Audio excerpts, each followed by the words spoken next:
Ang merkado ng pagkain ay patuloy na nagbabago dahil sa mga bagong produkto na nagbibigay ng kakaibang lasa sa mga mamimili. Sa Pilipinas, ang industriya ng instant noodles ay isa sa mga pinakamalaking sektor dahil ito ay mabilis ihanda at abot kaya para sa ordinaryong pamilya. Isang tanyag na produkto na nag-iwan ng malalim na marka sa kulturang Pilipino ay ang Nissin Yakisoba na kilala sa kakaibang lasa nito na hango sa tradisyonal na lutuing Hapon. Ang produktong ito ay hindi lamang basta pagkain kundi isang patunay na matagumpay na kolaborasyon sa pagitan ng lokal at dayuhang kumpanya upang iangkop ang lasang banyaga sa panlasang Pilipino.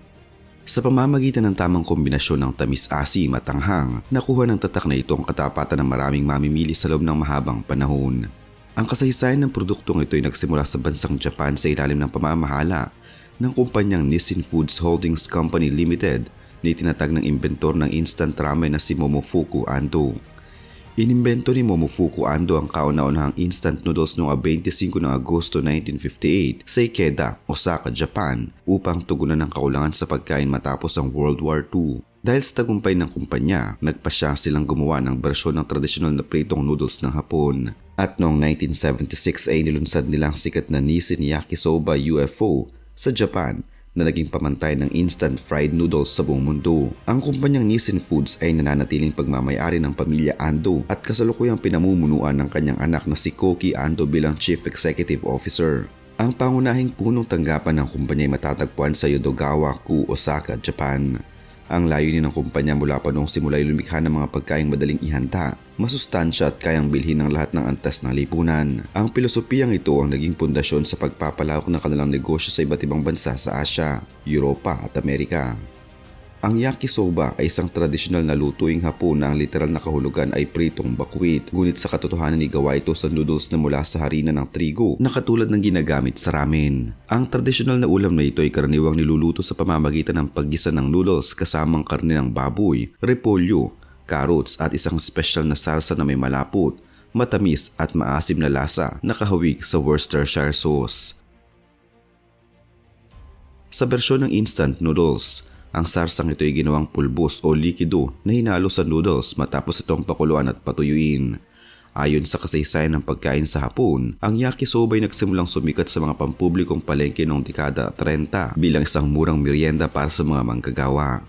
Nang gawin itong instant noodles na produkto ng Nissin Foods, pinanatili ang kakaibang lasa ng sarsa upang maranasan ng mga tao ang tunay na lasang Hapon kahit sa loob ng kanilang mga tahanan. Ang pagpapanatili ng orihinal na timpla ang kanilang naging susi upang makilala ang produkto bilang isang premium na uri ng instant noodles. Ang pagpasok ng produktong ito sa Pilipinas ay naganap noong taong 1997 sa pamamagitan ng isang stratehikong pakikipagtulungan. Ang Nissin Foods Holding Company Limited ay nakipag-alyansa sa Universal Robina Corporation na pinamumunuan ng pamilya Gokong Wei upang itatag ang Nissin URC Noodle Corporation. Sa ilalim ng kasunduang ito, ang Universal Robina Corporation ang humawak sa produksyon, pamamahagi at pagbebenta ng mga produkto ng Nissin sa merkado ng Pilipinas gamit ang kanilang malawak na network ng distribusyon. Ang pabrika na kanilang pinagsamang kumpanya ay tinayo sa Pasig City upang masiguro ang sariwa at mabilis na supply ng noodles sa mga lokal na supermarket at sari-sari store. Ang kolaborasyong ito ang nagbigay daan upang ang teknolohiya ng Japan sa paggawa ng noodles ay pagsamahin sa kalaman ng Universal Robina Corporation sa panlasang Pilipino. Dahil dito, ang Nissin Yakisoba ay opisyal na naging bahagi ng pang-araw-araw na pamimili ng mga Pilipino na naghahanap ng kakaibang alternatibo sa nakasanayang lokal na pansit canton. Mabilis na nagustuhan ng mga Pilipino ang Nissin Yakisoba dahil sa kakayahan ng kumpanya na iangkop ang lasa nito sa lokal na kagustuhan. Ang tradisyonal na yakisoba ng Japan ay may matapang na lasa ng sarsa na maaaring masyadong maasim o kakaiba para sa mga Pilipino. Kaya ang Nissin URC naglunsad ng mga partikular na lasang tulad ng savory beef, spicy chicken at ang pinakasikat na spicy calamansi. Ang lasang spicy calamansi ay naging patok dahil pinagsama nito ang paboritong asim ng katutubong citrus ng Pilipinas at ang sapat na anghang na hinahanap ng mga lokal na mamimili. Bukod sa lasa, ang kalidad ng noodles ng Nissin ay kapansin-pansing mas pino, madulas at mas kakaibang lambot kumpara sa mga lokal na tatak na nagbigay ng mas masarap na karanasan sa bawat kagat. Ang kultura ng mga Pilipino na mahilig sa merienda at bukas sa pagsubok ng mga dayuhang pagkain na may abot kayang presyo ang nagpatatag sa posisyon ng produkto sa merkado. Ang packaging nito na may kasamang malinaw na instruksyon sa pagpapatuyo ng tubig ay nagbigay din ng modernong impresyon sa mga mamimili. Ang produktong ito ay nananatiling bukod tangi at hindi direktang nagaya ng ibang mga tatak ng noodles dahil sa kanilang pagmamay-ari ng orihinal na formula ng sarsa at teknolohiya sa pagmamanupaktura. Ang lasa ng sarsa ng Nissin ay gumagamit ng mga partikular na pampalasa na direktang nagmumula sa Japan na nagbibigay ng lasang usok at tamis na mahirap kopyahin gamit ang mga lokal na sangkap lamang. Ang iba pang mga lokal na kumpanya ng noodles sa Pilipinas ay nakatutok sa tradisyonal na lasa ng pansit canton tulad ng calamansi, chili mansi at sweet and spicy na may ibang profile ng lasa kumpara sa profile ng yakisoba na nakabatay sa sarsang hapon. Ang teknolohiya ng Nissin Foods sa pagpapatuyo ng noodles sa pamamagitan ng mabilis na pagprito o flash frying ay nagbibigay sa noodles ng kakayahang sipsipin ng sarsa nang hindi nagiging masyadong malata, isang katangian na mahirap pantayan ng mga karaniwang makina. Ang mataas na halaga ng pananaliksik at pagpapaunlad ng produkto ay naging hadlang para sa ibang mga kumpanya na gumawa ng direktang panggagaya. Ang mataas na reputasyon ng tatak ng Nissin bilang pioneer ng instant noodles ay nagbigay din sa kanila ng bentahe sa tiwala ng mga tao na hindi madaling makuha ng mga bagong kakumpetensya. Sa kabila ng tagumpay nito, ang tatak ng kumpanyang Nissin Foods ay hindi nakaligtas sa mga kontrobersiya at isyu sa kaligtasan ng pagkain sa pandaigdigan at lokal na antas. Noong Hunyo 2026, naglabas ang Nissin Foods ng isang voluntaryong kautusan para sa pagbawi na humigit kumulang 287,000 unit ng kanilang produktong Nissin Sauce Yakisoba Cup sa Japan matapos matuklasan ng ilang batch ay maaaring nahaluan ng mga piraso ng sintetikong dagta o resin fragments dahil sa nasirang bahagi ng makina sa kanilang Tohoku, Myojo, Saitama Factory. Noong Agosto 2024, ang Nissin Foods ay nakatanggap din ng babala mula sa Japan Fair Trade Commission dahil sa iligal na pagpilit sa mga retailer na itaas ang presyo ng kanilang mga produkto, kabilang Nissin Yakisoba UFO na lalabag sa batas laban sa monopolyo. Sa Pilipinas, ang pangalan ng Nissin ay madalas ding nalilito ng mga mamimili sa kumpanyang Mond Nissin Corporation na nagmamay-ari ng kompetensyang tatak na Lucky Me at nakaranas ng issue noong Hulyo 2022 nang bawi ng ilang batch ng kanilang pansit canton sa Europa dahil sa bakas ng ethylene oxide. Ang mga ganitong balita ay lumikha ng kalituhan sa mga lokal na consumer na nagakalang ang mga produkto ng Nissin URC kasama sa mga naapektuhang produkto. Sa kasalukuyang merkado ng Pilipinas, ang Nissin Yakisoba ay nakaharap sa isang matinding hamon sa aspeto ng distribusyon at kakayahang makipagsambahan sa mga naglalakihang tatak.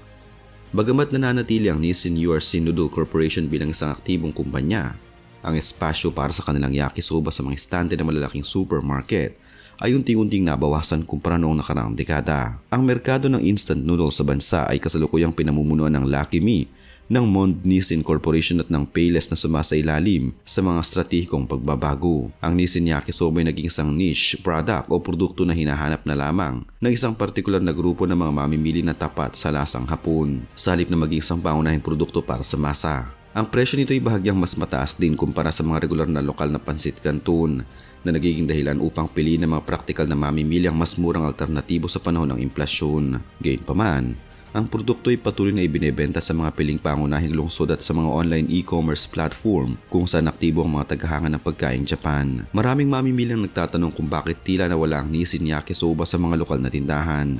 At ang pangunahing dahilan ay ang estratehikong desisyon ng Nissin URC na mag-focus sa kanilang mas mabentang linya ng produktong tulad ng Nissin Cup Noodles at Nissin Super Meal.